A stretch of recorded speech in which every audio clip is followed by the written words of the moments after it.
Ajo që të po sot nuk paguhet as me lek, as me jetën ty që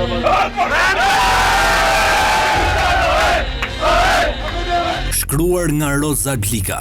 Federata Shqiptare e Futbollit ka zyrtarizuar listën përfundimtare të kandidatëve për zgjedhjet e presidentit të FSHF-s, që do të zhvillohen më datën 16 shkurt. Por në fakt, përpara se delegatët të mblidhen dhe të votojnë, panorama është e qartë. Armand Duka është i vetëm në garë, pa rival, pa kundërshtar dhe me një mbështetje të gjerë nga antarësia. Me propozimin e 33 antarëve, Duka është kandidati vetëm për postin e lartë drejtues në futbollin shqiptar, që e bën pothuajse të pashmangshëm konfirmimin e tij për një mandat të 7, duke shndruar procesin zgjedhor më shumë në një formalitet. Armand Duka drejton FSHF-n prej vitit 2002, duke hyrë tashmë në dekadën e 3 të pushtetit në institucionin më të rëndësishëm të futbollit në vend. Nëse mandati 7 konfirmohet, Armand Duka do të vazhdojë të jetë figura dominuese e këtij institucioni për më shumë se një çerek shekulli, një rekord që e bën atë jo vetëm presidentin më jetëgjatë të FSHF-s, por dhe një nga drejtuesit më të konsoliduar në historinë e sportit shqiptar. Kjo situatë nuk është e re. Edhe 4 vite më parë Duka garoi vetëm pas tërheqjes së kandidatit tjetër Dritan Shako Hoxha, duke i hapur rrugën një tjetër mandati pa garë dhe pa debat. Zgjedhjet e vetme ku Duka përballë me një rival serioz në vitet e fundit mbeten ato të vitit 2018, kur kandidati përballë tij ishte ish deputeti dhe ish kryeministri ndjer Bashkim Fino. E marrëm mos më si ke pa alat fort të dalin më. Ai se marrëm. Ajo ishte hera e fundit kur zgjedhjet në FSHF patën ngjyrat e një ngare të vërtetë. Në atë proces Duka u zgjodh për herë të 5 president, duke triumfuar në raundin e dytë me 38 vota kundër 24 votave të Finos. Një rezultat i qartë, por që tregoi se kishte ende një bërtham kundërshtimi brenda futbollit shqiptar.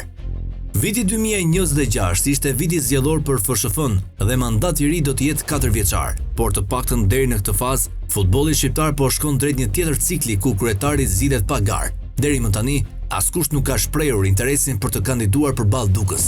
Asnjë figurë nga futbolli, asnjë klub, asnjë grup i organizuar. Armand Duka, presidenti i Federatës Shqiptare të Futbollit, është një nga emrat më të rëndësishëm të futbollit shqiptar në arenën ndërkombëtare.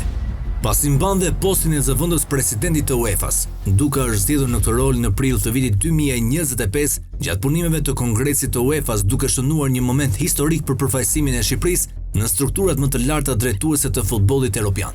Në këtë funksion ai ka pasur një rol të rëndësishëm në vendimarrjen strategjike të UEFA-s, duke qenë pjesë e diskutimeve dhe proceseve që lidhen me zhvillimin e futbollit në Europë, politikat e organizimit të garave, si dhe mbështetjen për federatën kombëtare, veçanërisht në projekte dhe investime dhe modernizimin e infrastrukturës sportive.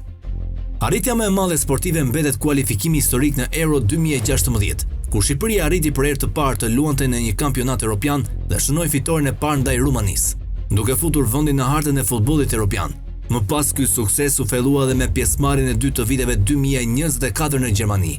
E përveç suksesit në fushë, Duka ka forcuar marrëdhëniet mes UEFA dhe FIFA, duke siguruar financime të mëdha për mbështetje dhe projekte të infrastrukturës dhe zhvillimin e lojtarëve të rinj. Pra kemi një Duka mbreti i futbollit shqiptar fal aftësive të tij, duke synuar që për herë të parë Shqipëria të kualifikohet në një botror. Armando Duka mbetet personalitet, njëri pasionant i futbollit dhe bashkëpunues, edhe për ata që flasin pas shpinës së tij e kundër tij.